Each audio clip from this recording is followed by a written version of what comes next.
So, my daughter Emily's back there. Say hi, Emily. Everybody turn around and look at Emily in some awkward kind of moment. She loves that kind of thing, by the way.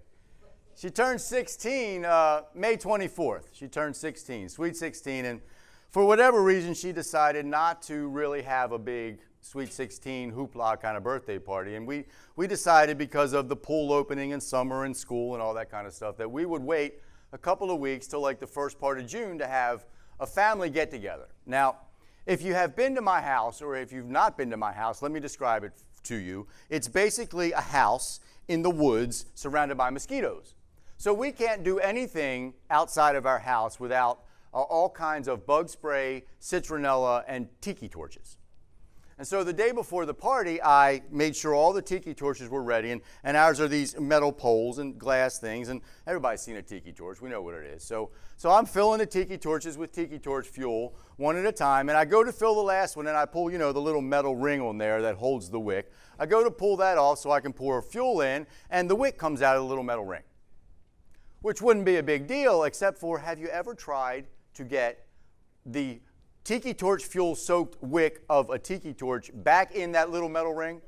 The problem is the end that's in the tiki torch is all, like this, and and the other part is all burnt and gets black all over your hands. So I did what any good, dad would do, and I twisted that little burnt end as much as I could and got tiki torch fuel running off my elbow and shoved it up in there, and I thought I was good. So the day of the party comes, and got all the tiki torches lit, and about 2 hours after the party started, I realized that tiki torch was not just burning from the top, but now it was burning all down the sides and all over everything. Apparently what I had failed to do was get these tiny little threads of the wick inside the metal cap. So I'm a man of action. I think on my feet. I go over there and immediately blow that tiki torch out and take that wick out to fix it.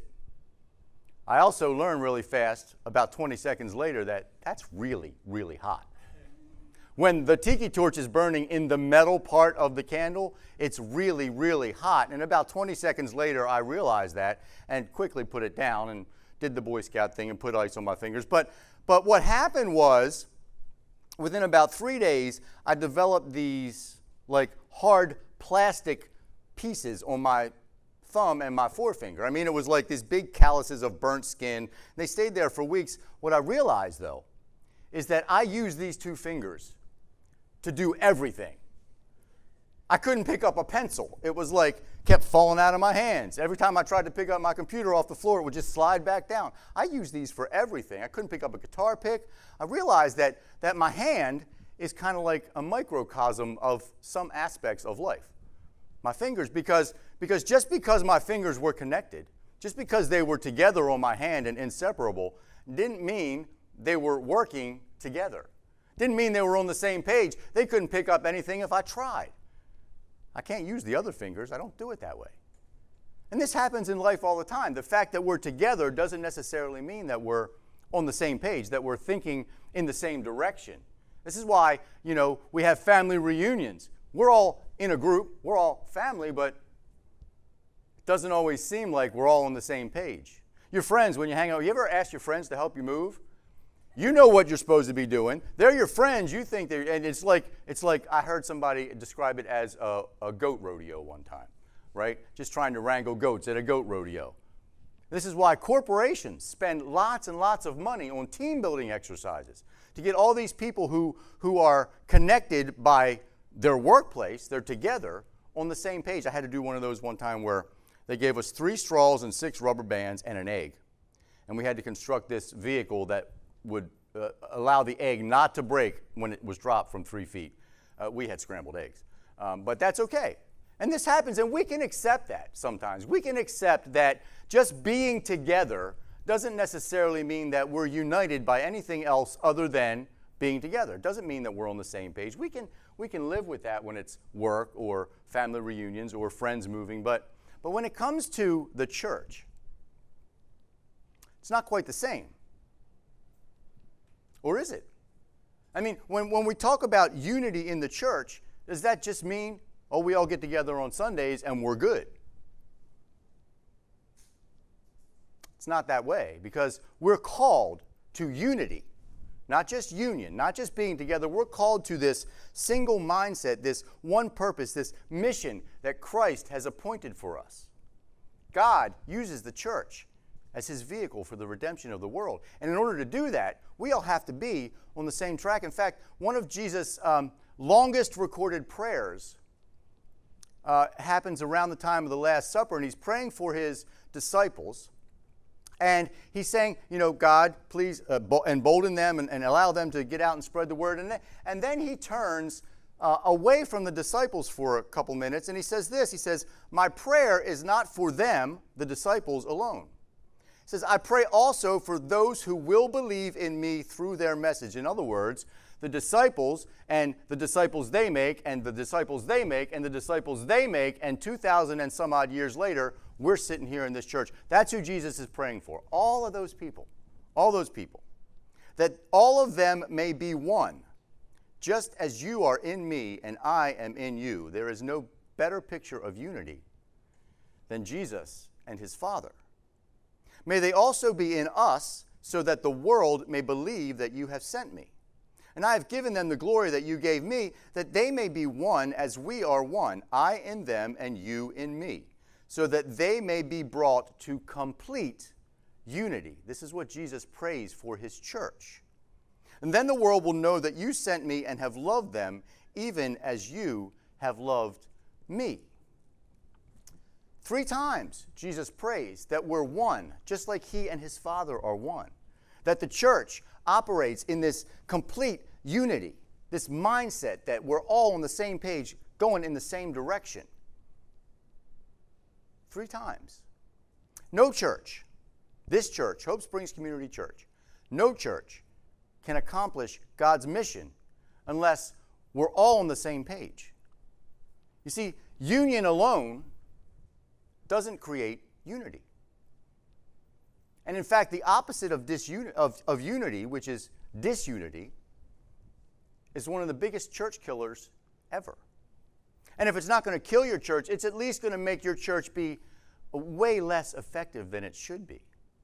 Think about the people you talk to who are outside the church, people who have never been there, or people who have left the church.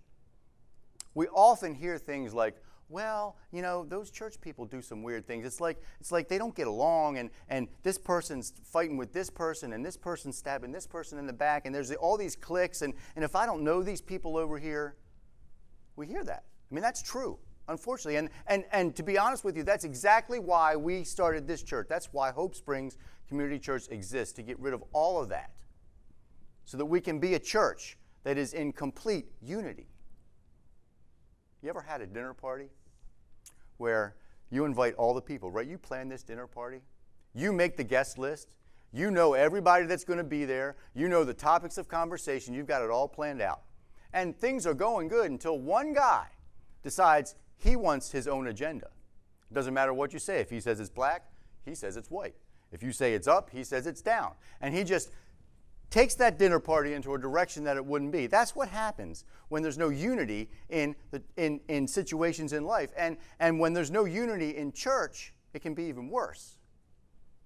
Now, if we know that the church is called to unity, if Jesus prayed for that, if he wanted us to be as united as he and his Father are, then why is it so hard? I mean, what causes disunity in the church? Why is it a problem? And some of the reasons are things that Paul talked about in the last couple of weeks. If we fail to create an environment of encouragement in the church, that can chip away at any unity that we have in the church. If we fail to resolve conflict in a scriptural way and restore relationships, then we can create an atmosphere of disunity in the church. But some of the other things aren't quite as obvious. And I think there are 3 that I want to talk about today that will really just break down unity in the church. And the first one is simple. It's diversity. I mean, face it, right? We all come from different backgrounds. We all have different desires. We all have different ideas. In fact, we all have different ideas about what church is supposed to be. And then we're all at different spiritual maturity levels. Some of us are just on the ground floor. Some of us are way up here. Nathan said something to me today that I had to steal from him. He said, just because you have been a Christian for 25 years doesn't necessarily mean you have 25 years of experience. Sometimes you have 1 year of experience 25 times if we fail to grow. So there are all these differing maturity levels in the church, right? Thanks, Nathan. Got to give credit. All these differing maturity levels in the church, but this isn't a new problem. This problem's been going on forever. In fact, our favorite New Testament writer, Paul, had a church in Corinth, and there was this situation in Corinth where all the rich people and all the poor people, when it was time for the Lord's Supper, the one symbol of unity that we partake in the church, the Lord's Supper. And the rich people were all making it an excuse to be like a party. Getting drunk and hooping it up and eating all the good food and keeping it all over here for themselves. And then the poor people were sitting over here with like table scraps. So diversity has been a problem in creating disunity in the church for quite a while. And unchecked, diversity can just chip away at all those roads that we build towards unity in the church. And this next idea, when I first read it, I was like, I'm not so sure that could create disunity in the church. But then I started thinking about it. And the idea is that lack of evangelism can create disunity in the church. And I thought about it, and I said, well, it makes sense. Because if we're all on the same page, if everything we do points to Jesus Christ, if we're all out preaching the gospel, talking about the good news of Jesus Christ, if that is uniting us, then it's really hard to suffer from disunity. If we have a common goal, if we have this common cause within the church, it's real hard to suffer from disunity. In fact, Paul, not New Testament writer Paul, a couple of weeks ago talked about Barnabas. Remember him, son of encouragement, Barnabas? And he read through a bunch of stuff in the book of Acts. But one thing he didn't read in the book of Acts was this. And this is written, and remember that when we talk about the model church, you often hear like Acts 2 church or the church in the book of Acts as being the church. And here's why. It says, all the believers, not just half of them, not just the 12 guys, but all the believers were one in heart and mind. And no one claimed that any of their possessions was their own, but they shared everything they had. With great power, the apostles continued to testify to the resurrection of the Lord Jesus, and God's grace was powerfully at work in them all. They were united in one heart, one mind, and that enabled them to go out and preach the good news of the gospel, and God's grace abounded in that situation. So yes, a lack of evangelism can absolutely create disunity in the church. And my third thing is what I like to call thinly disguised contempt. Now, we all know what contempt is, right? Contempt is that kind of feeling in the pit of your stomach where you look at something or someone and you just go, like that. Contempt. But thinly disguised contempt is something a little bit different. See, because when we have thinly disguised contempt, we do all the right things. We say all the right words, and we go through all the right motions. The problem is we still have that feeling in the pit of our stomach that makes us go, ugh. So everything that we do is just a mask, and it comes through. There's a parable that Jesus tells about a Pharisee and a tax collector. And they go into the temple to pray. And the Pharisee prays kind of like this. God, thank you that I am not like these poor people. Right? He's saying the right words with contempt underneath. And the tax collector just says, God, help me. I'm a sinner. And Jesus says, I'm telling you that the tax collector will enter my Father's kingdom way before this Pharisee. I first heard about this idea. I used to manage pizza restaurants for a long time, and I know Susie's going to laugh because every conversation we had on vacation went back to when I used to manage pizza restaurants. But you've seen this, And you see this a lot when you walk into fast food restaurants and any place where somebody's sitting at a counter. And here's how it goes. You walk up to the counter and the person is sitting there kind of like this with a smirk on their face, kind of a half smile, and they go, "Can I help you?" Right? They're saying all the right words. They're doing kind of the right things. They have a smile on their face. They're standing there in front of the cash register. But I guarantee you that what they're thinking in their mind is, I wish this person was any place but standing right here in front of me. That's thinly disguised contempt. And it's easy to fall into that trap in a church that comes from a diverse background when we're not all focused on the good news and preaching the gospel of Jesus Christ. So we can be together. We can meet here on Sundays for an hour. We can have union. But all those things, diversity and lack of evangelism and thinly disguised contempt and a lack of an encouraging atmosphere and not resolving conflicts and many, many more things can cause disunity. They get in the way because union alone doesn't create unity. Doesn't matter where your building is or your denomination. It's not location, size of gathering. None of that matters. Because unity is being of one mind for one purpose, moving in one direction. Now, Paul was especially sensitive. We're back to New Testament Paul now, not Paul Radden. Paul was especially sensitive to this because he had a ministry to the Gentiles. And he was living in a time where the Jews were kind of king of the hill. And he started a church in Ephesus. And this church was really vulnerable to disunity because the church was made up of Jews and Gentiles. And so you can imagine the kind of issues they may have had there. They had diversity. I'm sure that there was some contempt going on, maybe not even thinly disguised. All those things were going on in the church in Ephesus. And Paul wanted to get in front of that because it's not just a 21st century problem. Disunity is not a 21st century problem. It's been happening for thousands of years. Much like America in the 1960s, we were trying to integrate everything. We were trying to come together as a country, but that didn't make us all of one mind. There was still no unity, even though we were in union. And Paul knew the church couldn't survive. He knew that if the church wasn't unified, if they weren't all on the same page, if they weren't all heading in the same direction, that the church would not survive. And he wanted to kind of get out in front of that. So he wrote this in part of his letter to the church in Ephesus. He says, "Therefore I, the prisoner of the Lord, implore you to walk in a manner worthy of the calling in which you have been called, with all humility and gentleness, with patience, showing tolerance for one another in love, being diligent to preserve the unity of the Spirit in the bond of peace. There is one body and one Spirit, just as also you were called in one hope of your calling, one Lord, one faith, one baptism, one God, and Father of all, who is over all and through all and in all." Now that's a call to unity.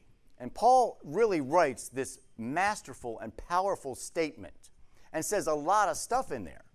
And so we've got to answer a couple of questions first, or at least one question first, and then we dig into what's going on. And Paul says we have to live a life worthy of the calling to which we've been called. Now, some translations say, live a life worthy of your high calling. What is the high calling? We've been kind of talking about this all along, but Paul really tells us what the high calling is. He calls it a mystery. And he says this mystery is that through the gospel, Gentiles are heirs together with Israel.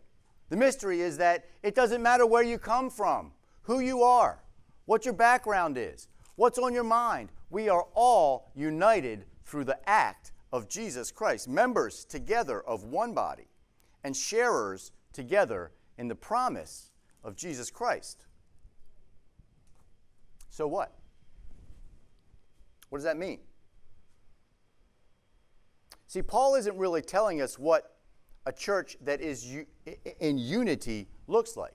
He's not, and that's not his point, is to write and say, here's how to build a church that is unified. He's telling us really something different because he tells us what that looks like. The outcome of our high calling is one body, one Spirit, one hope, one Lord, one faith, one baptism, one God.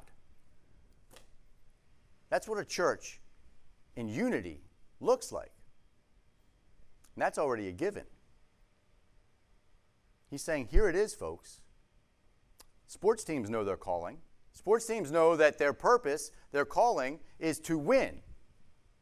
That's the picture of what unity looks like for them. If they're all united, all on the same page, they'll win, or sometimes. And the ultimate outcome of a church in unity is God's redemption of the world, because that's what he calls us for. But, and this is where Paul is really writing in this passage, achieving unity, getting there, even if we know the picture, getting there is what Paul is concerned with. And Paul uses words that we're already familiar with. There should be nothing that we haven't heard in this passage. He's telling us how we get there. He uses words like humility and gentleness, patience, tolerance, love, peace. These are all things we're familiar with. Humility and gentleness. Humility is not thinking less of yourself. It's really not thinking of yourself at all. And Paul uses those words together, humility and gentleness. Gentleness is this idea that you will approach everything with meekness, with a gentle spirit, that you will not be angry, you will not be confrontational. Meekness, gentleness is the outcome of humility. That's why he used them together. Actually, this is just free, by the way. Some people think that Paul may have actually invented the word that is used for humility in the New Testament. Just free, throwing that out there. Talks about patience. This idea that we are long-tempered, long-suffering. Things don't get us angry really fast. And tolerance. Not 21st century tolerance, where if I love you, I must agree with everything you say. And if I don't agree with what you say, then I must hate you. It's not that tolerance. It's this idea that everybody's viewpoint is equal. Everybody as a person is equal. And so therefore we can be tolerant of diversity and different backgrounds. And the Jews can be tolerant of the Gentiles. And we can all be tolerant of everybody. And he says, with all these things, this is how we get to the picture of unity. One God, one Lord, one body, one Spirit. With humility and gentleness. With patience. With tolerance. With love. He says, be diligent to always move forward, to strive, to work at unity in the church. With all those things, that's how we get there. So it takes all those things, and what's interesting about that is that those qualities, humility and gentleness and tolerance and patience and love and peace, those are all qualities that we see in a mature believer. That those are signs of spiritual maturity. Jesus talks about that. The Beatitudes are Jesus' picture of what it means to be a mature believer. We see the same things in Paul's fruits of the Spirit: love, joy, peace, patience, kindness, goodness, gentleness, faithfulness, self-control. All signs of a mature believer. And he says later that if we do this, if we work in this way with humility and gentleness and tolerance and patience and love and peace, then we will no longer be infants. We'll no longer be just newbie Christians. We might get to a point where we do have 25 years of experience and not just 1 year repeated over and over again. I mean, it makes sense, right? Follow with me here. It makes sense that if we have one mission, Jesus gave us one mission. Our mission is go and make disciples. And if the mark of a disciple, in Jesus' words, is love, Jesus says, this is how they will know you are my disciples, if you love one another, and that love is God's plan of redemption for the world, because he loved us so much that he sent a way for us to no longer have to be in guilt and shame from our sin. That's why we all have to be on the same page. Unity, moving towards that goal, because the ultimate goal is God's redemption of the world. And he chose us to be his vehicles to do that. The church is his vehicle to do that. And we can't get there if we're not all playing from the same playbook. if you've ever been to a wedding, you probably have seen something called the unity candle ceremony. And if you haven't, I'll explain it to you. There are 2 small candles and 1 large candle.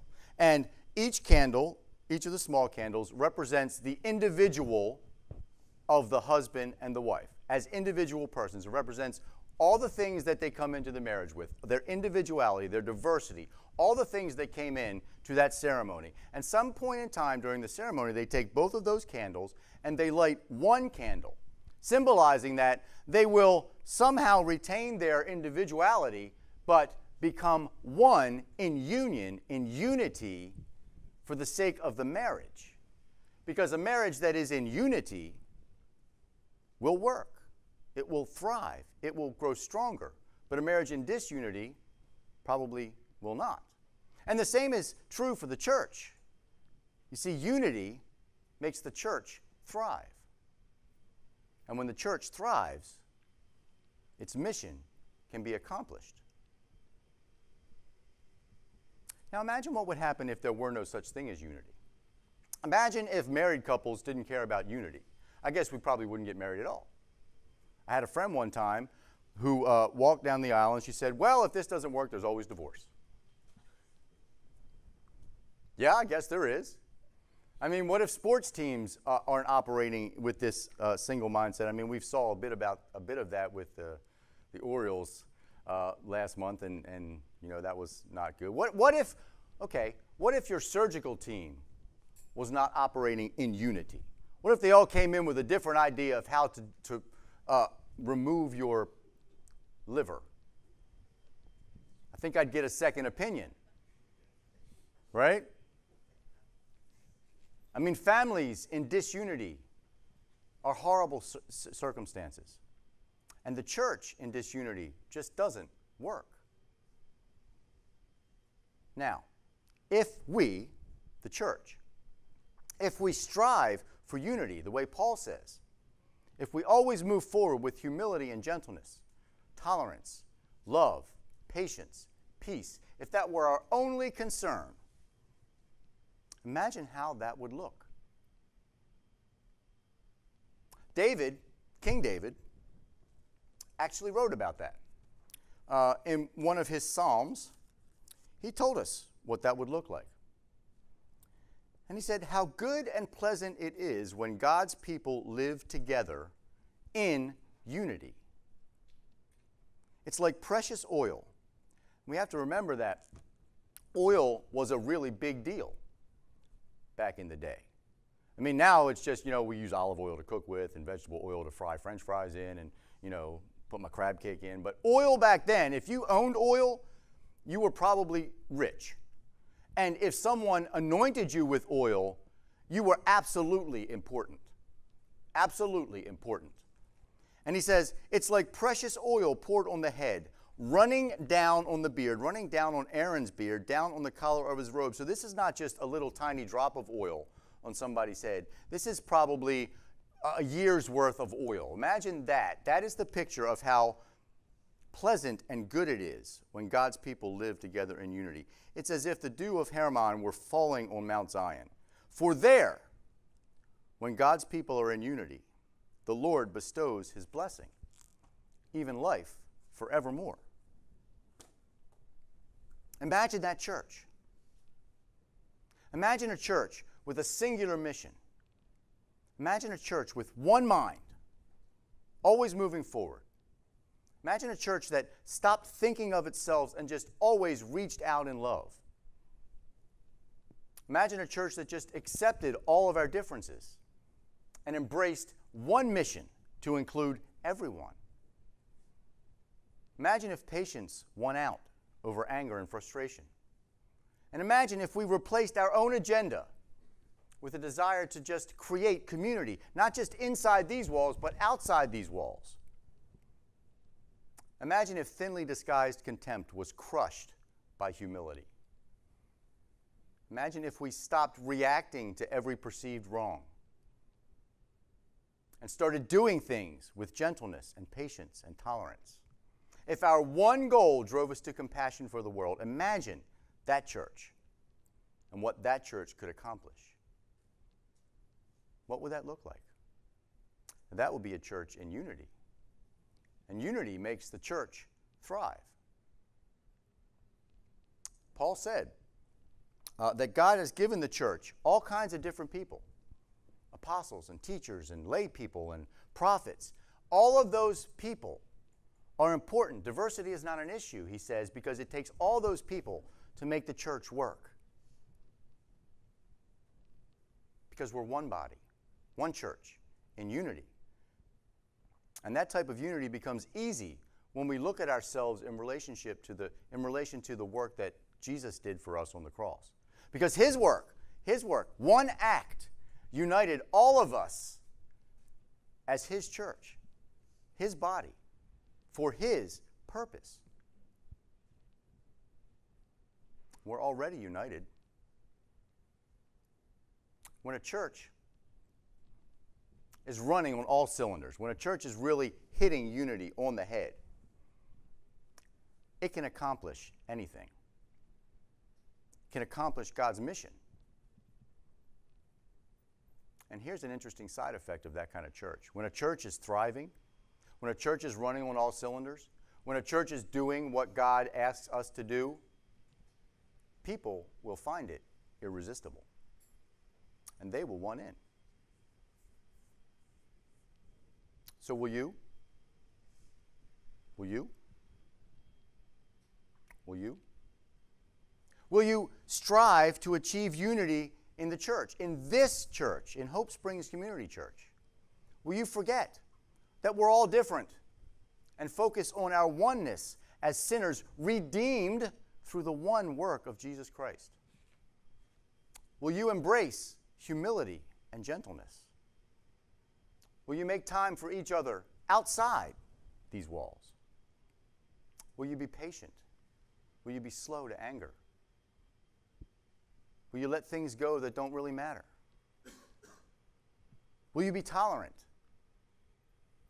Will you accept other people's feelings and views without judgment?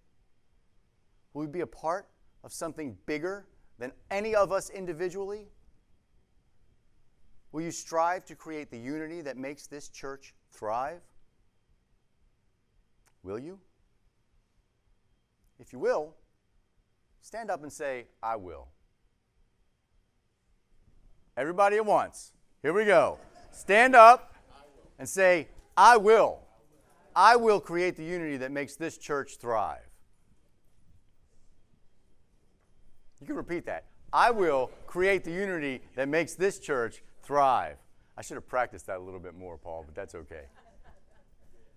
Let's pray. God, we love you so much. We're so grateful that you gave us this vehicle, the church, your bride, to accomplish your mission. We thank you for the work of Jesus Christ on the cross, because without that, we have nothing to be unified around. Thank you for the people here. We ask that you protect them and walk with them for the next week until we return again and come together to worship and glorify your name. We pray all this in Jesus' name. Together we say, amen.